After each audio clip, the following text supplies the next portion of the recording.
दोस्तों Himachal Pradesh forest guard exam 2021 के लिए या फिर आने वाले टाइम में जो भी एग्ज़ाम्स होंगे उनके लिए ये क्लास 1 होगी।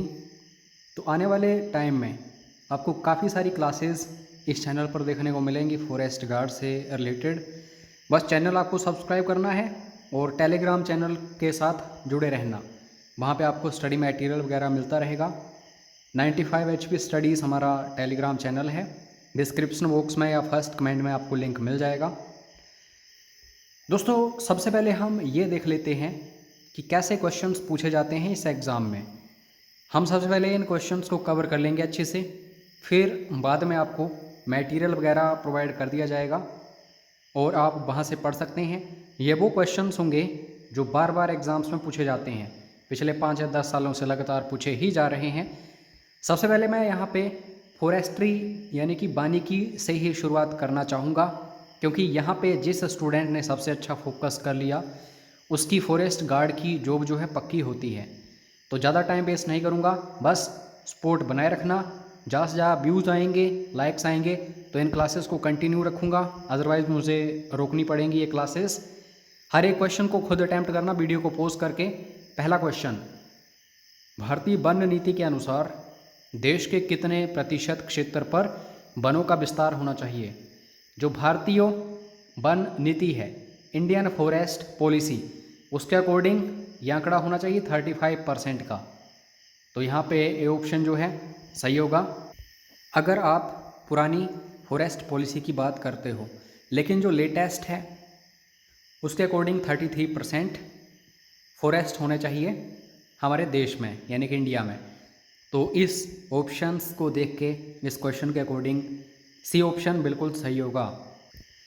दोस्तों दो तरीके के क्वेश्चंस पूछे जाते हैं फॉरेस्ट्री से रिलेटेड। एक तो आंकड़ों से संबंधित, जिसमें सीधे ये कुछ एक स्टैट्स होते हैं, फैक्ट्स होते हैं, लेकिन दूसरे क्वेश्चंस जो होते हैं अंडरस्टैंडिंग के ऊपर डिपेंड करते हैं, जैसे कि ये क्वेश्चन है। तो दोनों तरीके के क्वेश्चंस को कवर करना अच्छे से। वनों के संदर्भ में कौन सा कथन असत्य है? सभी को पढ़िए बार बार। पर्वत के ढालों से वन काट देने पर नदियों का प्रवाह तीव्र हो जाता है एवं मिट्टी का अपरदन तेज हो जाता है। बरसात में आप देखना जो पहाड़ियाँ वगैरह होती हैं, जब बारिश बहुत ज़्यादा होती है तो मिट्टी को साथ में लेके पानी आ जाता है। तो ये तो बिल्कुल सही है, लेकिन यहाँ पे असत्य पूछा गया था। वनों के कट जाने से वर्षा कम होने लगती है तथा जलवायु शुष्क हो जाती है। तो दोस्तों ये भी क्या है? सत्य है, असत्य नहीं है। वर्षा जो है तभी ज़्यादा होगी जब वन ज़्यादा होंगे। मरुस्थलों में क्या होता है? वन नहीं होते, इसलिए बारिश नहीं होती और जलवायु वहाँ की शुष्क होती है। तो ये तो कथन सत्य है, असत्य नहीं। वनों के काटने से मिट्टी का क्षरण थम जाता है, थमता नहीं है, बढ़ जाता है। तो इस क्वेश्चन का सही आंसर यही होगा, ये असत्य है। वनों का देश की जलवायु पर गहरा प्रभाव पड़ता है, तो ये भी सही है। ये मोस्ट इम्पोर्टेंट क्वेश्चन है। पेड़ों का प्रकार आपके सामने दिया जाएगा और पूछ लिया जाएगा कि कहाँ पे ये पाए जाते हैं, ये वाले वन या फिर ये पेड़। जैसे देवदार हो गया, स्प्रूस हो गया, चीड़ हो गया, किस क्षेत्र के वनों में पाए जाते हैं? ये पेड़ जो हैं दोस्तों हिमालय में मिलेंगे आपको। हिमाचल चले जाओ, उत्तराखंड चले जाओ, जम्मू कश्मीर चले जाओ, हिमालय के वनों में। तो यहाँ पे बी ऑप्शन सही होगा। आशा करता हूँ आप हर एक क्वेश्चन को खुद अटैम्प्ट कर रहे होंगे, तभी आपको पता चलेगा कि आपकी तैयारी कैसी है और क्वेश्चंस कैसे पूछे जाते हैं फॉरेस्ट्री के। अदरवाइज़ आप मेरे साथ हर एक क्वेश्चन का आंसर देते जाएंगे। नेक्स्ट क्वेश्चन, भारत लाख उत्पादन में संसार में प्रथम स्थान रखता है। ये क्वेश्चन पता नहीं कितनी बार पूछा जा चुका है। सीधा क्वेश्चन आता है कि भारत का स्थान क्या है लाख उत्पादन में? तो आप सभी को याद रखना है नंबर 1। लेकिन एक और क्वेश्चन पूछा जाता है कि कौन सा राज्य जो है लाख के उत्पादन में सबसे आगे है? तो ये है आंध्र प्रदेश, बी ऑप्शन।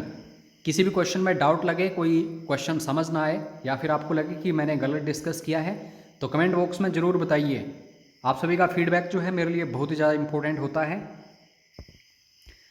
दोस्तों आप सभी को पता है कि वर्षा के हिसाब से जो वन हैं ये भी डिवाइड किए जाते हैं। जैसे ज्वारी वन होते हैं, पर्णपाती वन होते हैं, उष्ण कटिबंधीय सदाबहार वन होते हैं, मानसूनी वन होते हैं।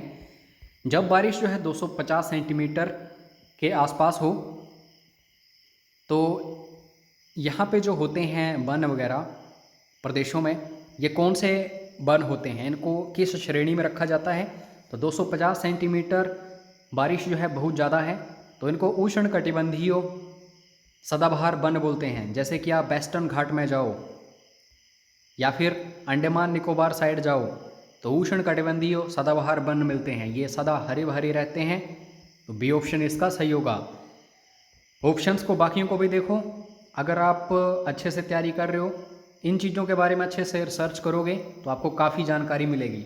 हालांकि जो भी स्टूडेंट्स हमारा पेड कोर्स ज्वाइन करेंगे उनको ये सारा स्टडी मटेरियल भी मिलेगा, वीडियोस भी मिलेंगे, मॉक टेस्ट भी मिलेंगे, टेस्ट सीरीज़ भी मिल जाएगी 85 क्वेश्चंस वाली, और भी बहुत कुछ मिलेगा। काफ़ी फैसिलिटीज़ मिलेंगी हमारे कोर्स में।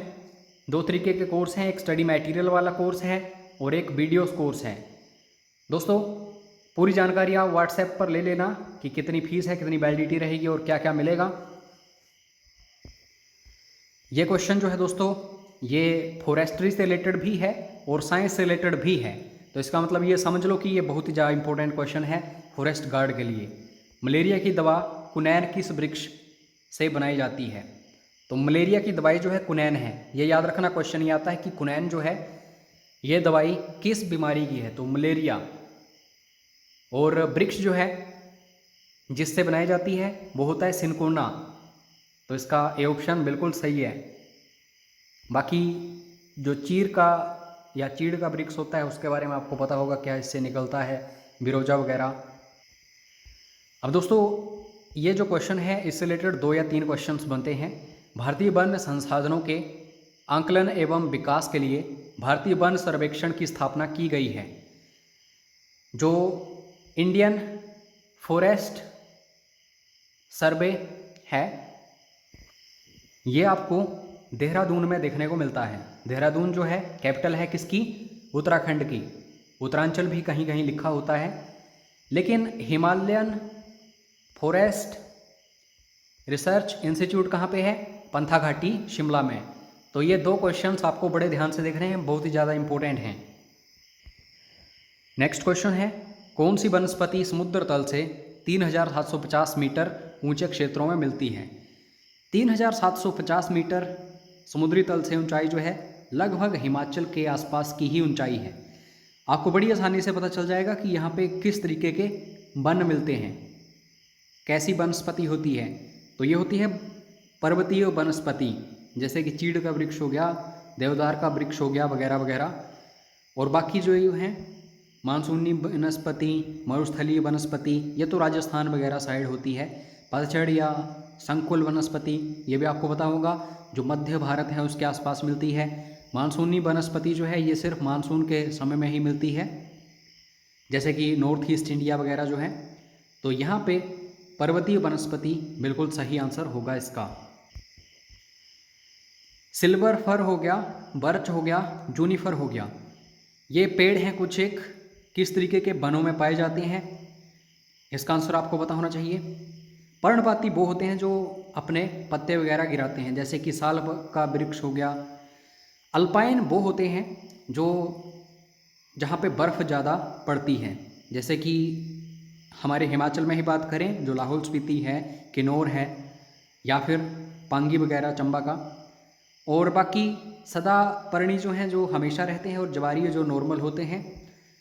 तो यहाँ पे ये जो सिल्वर फर है, बर्च है, जूनिफर है, ये दोस्तों अल्पाइन वृक्ष होते हैं। अल्पाइन वनों में ये वृक्ष पाए जाते हैं, तो इसका बी ऑप्शन बिल्कुल सही है। दोस्तों सीधा क्वेश्चन आता है कि पूरी दुनिया में सबसे बड़ा डेल्टा कौन सा है? डेल्टा क्या होता है? सपोज करो कोई नदी है, बहुत लंबी नदी है, काफ़ी सारे अवशेष साथ में लेके आई है, लेकिन जहाँ ये ख़त्म होती है वहाँ ये अवशेष जैसे जैसे गिरते हैं नदी जो है स्लो हो जाती है, और इस तरह की नदी जो है ये समुद्र में बहनी शुरू हो जाती है। तो ये डेल्टा का आकार बन जाता है। जो गंगा है और ब्रह्मपुत्रा दोनों इकट्ठी होती है बांग्लादेश के आसपास, कोलकाता के आसपास, तो वहाँ पे दुनिया का सबसे बड़ा डेल्टा बनता है सुंदरबन डेल्टा। तो यहाँ पे किस तरीके के वृक्ष पाए जाते हैं, तो सुंदर से ही आपको पता चल गया होगा, हिंट मिल गई होगी, सुंदरी। तो इस तरीके के क्वेश्चंस वेरी कॉमन है दोस्तों। पीडीएफ फाइल आपको हमारे टेलीग्राम चैनल के ऊपर मिलेगी 95 HP स्टडीज़, तो इसको आप ज्वाइन कर लेना। डिस्क्रिप्शन बॉक्स में और फर्स्ट कमेंट में इसका लिंक मिल जाएगा। और कोर्स वगैरह की जानकारी आपको चाहिए हो तो आप हमें सीधा व्हाट्सएप कर लेना। कितनी फीस रहेगी, कितनी वैलिडिटी रहेगी, सब कुछ बता दिया जाएगा। अब डेली क्लासेस आपको फॉरेस्ट गार्ड से रिलेटेड इस चैनल पर देखने को मिलेंगी, तो हमारे साथ जुड़े रहिएगा। जय हिंद, जय हिमाचल।